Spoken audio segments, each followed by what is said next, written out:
Welcome back. અમરેલીમાં ticket કપાયા બાદ કાછડિયાના બળાપા પર ભરત સુતરિયાએ જવાબ આપ્યો. કાછડિયાએ ઉમેદવાર ભરત સુતરિયાને ગુજરાતીમાં થેન્ક યુ કહેતા ન આવડતું હોવાનો આરોપ લગાવ્યો હતો. હવે ભાજપના ઉમેદવાર ભરત સુતરિયાએ નારણ કાછડિયાને સણસણતો પત્ર લખ્યો છે. પત્રમાં ભરત સુતરિયાએ ક્યારે ક્યારે કાછડિયાને થેન્ક યુ કહ્યું તેનો પત્રમાં ઉલ્લેખ કર્યો. 2010માં લાઠી પંચાયતનો પ્રમુખ બન્યો ત્યારે થેન્ક યુ કહેલું.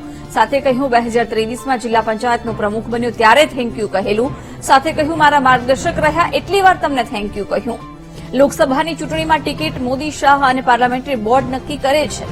તમે આરોપ લગાવી ભાજપની પાર્લામેન્ટરી બોર્ડનું અપમાન કર્યું છે. તમારી ટિકિટ શા માટે કપાઈ એનું કારણ તમને ખબર જ હશે. ફરી એકવાર અને છેલ્લી વખત તમને થેન્ક યુ તેવું ભરત સુતરિયાએ કહ્યું. સાથે કહ્યું ભાજપના ઉમેદવારના પત્રથી અમરેલીમાં અત્યારે રાજકારણ ગરમાયેલું છે. વિગતો સાથે સંવાદદાતા દિલીપ જોડાઈ ગયા છે. દિલીપ, અત્યારે રાજકારણ ગરમાયું છે. ભરત સુતરિયાએ વળતો જવાબ પણ આપ્યો છે. શું અપડેટ? 2 દિવસ પહેલા અમરેલીના સાંસદ નારણ કાછડિયાએ ભરત જે સુતરિયા ચાલુ છે લોકસભા લડ્યા હતા એમને ગુજરાતીમાં થેન્ક યુ પણ નથી આવડતું, કહેતા નથી આવડતું એવું જાહેર મંચ પરથી નારણ કાછડિયાએ જણાવ્યું હતું. એના સંદર્ભે આજે અમરેલીના જે ઉમેદવાર હતા લોકસભાના ભરત સુતરિયા એમણે નારણભાઈ કાછડિયાને વળતો જવાબ આપ્યો છે.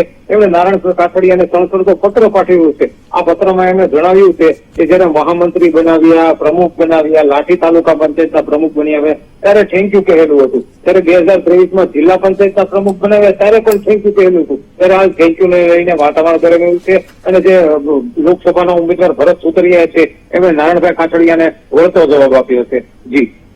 જી બિલકુલ. તો જે પ્રકારે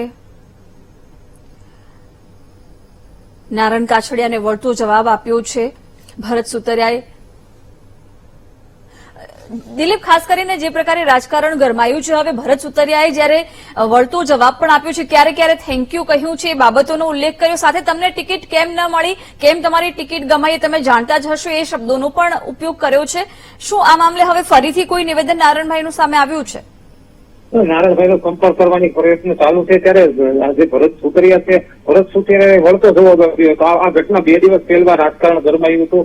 જાહેર મંચ પરથી નારણ કાછડિયાએ ભરત સુતરિયાને થેન્ક યુ ન આવડે તેવું જણાવ્યું હતું. ત્યારે હાલ ભરત સુતરિયાએ જણાવ્યું છે કે જેપી નડ્ડા અને પાર્લામેન્ટરી બોર્ડનો જે નિર્ણય છે જે ટિકિટ આપવાનો, ત્યારે તમને ટિકિટ કેમ નથી આપી એ બોર્ડનો નિર્ણય છે. ત્યારે હાલ થેન્ક યુ લઈને અમરેલી જિલ્લામાં વાતાવરણ સખત ગરમાયું છે. જી બિલકુલ દિલીપ, આભાર જાણકારી આપવા બદલ. તો અત્યારે તો અમરેલીમાં રાજકારણ ગરમાયું છે. નારણ કાછડિયાએ કહ્યું હતું કે તમને ગુજરાતીમાં થેન્ક યુ બોલતા પણ નથી આવડતું, ત્યારે ભરત સુતરિયાએ તેમને વળતો જવાબ પણ આપ્યો છે અને નારણ કાછડિયાની ટિકિટ કપાવવા ઉપર પણ કહ્યું કે નિર્ણય પાર્લામેન્ટરી બોર્ડ લેતું હોય છે. તમારી ટિકિટ કેમ કપાઈ છે તમને ખબર હશે. પત્ર દ્વારા એમને આ તમામ બાબતોનો વળતો જવાબ આપ્યો છે અને એને જ લઈને અત્યારે તો અમરેલીમાં રાજકારણ ગરમાયેલું જોવા મળી રહ્યું છે. ભરત સુતરિયાએ પોતે ક્યારે ક્યારે થેન્ક યુ કહ્યું એ તો તમામ બાબતોનો ઉલ્લેખ પત્રમાં કર્યો છે. એમણે એમ પણ કહ્યું કે મારા માર્ગદર્શક રહ્યા એટલી વાર તમને થેન્ક યુ કહ્યું છે. લોકસભાની ચૂંટણીમાં ટિકિટ મોદી, શાહ અને પાર્લામેન્ટરી બોર્ડ નક્કી કરતું હોય છે એવું પણ તેમણે ઉલ્લેખ કર્યો. કહ્યું કે તમે આરોપ લગાવી અને ભાજપની પાર્લામેન્ટરી બોર્ડનું અપમાન કર્યું છે. તમારી ટિકિટ શા માટે કપાઈ એનું કારણ તમને ખબર જ હશે તેવું નિવેદન પણ ભરત સુતરિયાએ આપ્યું છે. તેમણે પત્રમાં આ બાબતો કહી છે. ફરી એક વખત અને છેલ્લી વખત પણ તમને થેન્ક યુ આ ભરત સુતરિયાએ વળતો જવાબ નારણ કાછડિયાને આપ્યો છે. મહત્વનું છે કે 2 દિવસ પહેલાની આ ઘટના હતી જ્યારે અમરેલીમાં ટિકિટ કપાયા બાદ કાછડિયાએ પોતે નિવેદન આપ્યું હતું અને કહ્યું હતું કે ઉમેદવાર ભરત સુતરિયાને ગુજરાતીમાં થેન્ક યુ કહેતા પણ નથી આવડતું, આવો આરોપ તેમણે લગાવ્યો હતો. અને હવે ભાજપના ઉમેદવાર ભરત સુતરિયાએ વળતો પત્ર લખી અને જવાબ આપ્યો છે. આવો સાંભળીએ શું કહ્યું હતું નારણ કાછડિયાએ.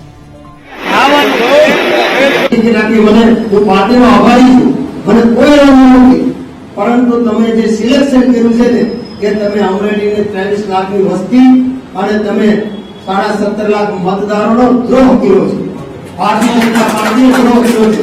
દિલીપ સંઘાણી હતા, મુકેશ સંઘાણી હતા, ડોક્ટર કાનાભાર સાહેબ હતા, બાબુભાઈ ઉદાણ હતા, હિરેન હેરપરા હતા, કેશુભાઈ લાકડાણી હતા. કેટલા ભારતીય જનતા પાર્ટીમાં મજબૂત ચહેરાઓ હતા. તો તમારે સામાન્ય જે વાત ન કરી શકે, ગુજરાતીમાં પણ ઇન્ટરવ્યુ ના આપી શકે, જે બોલી ન શકે, એવી વ્યક્તિને તમે ટિકિટ આપીને ભારતીય જનતા પાર્ટીના કાર્યકર્તાને તમે દ્રોહ કર્યો છે.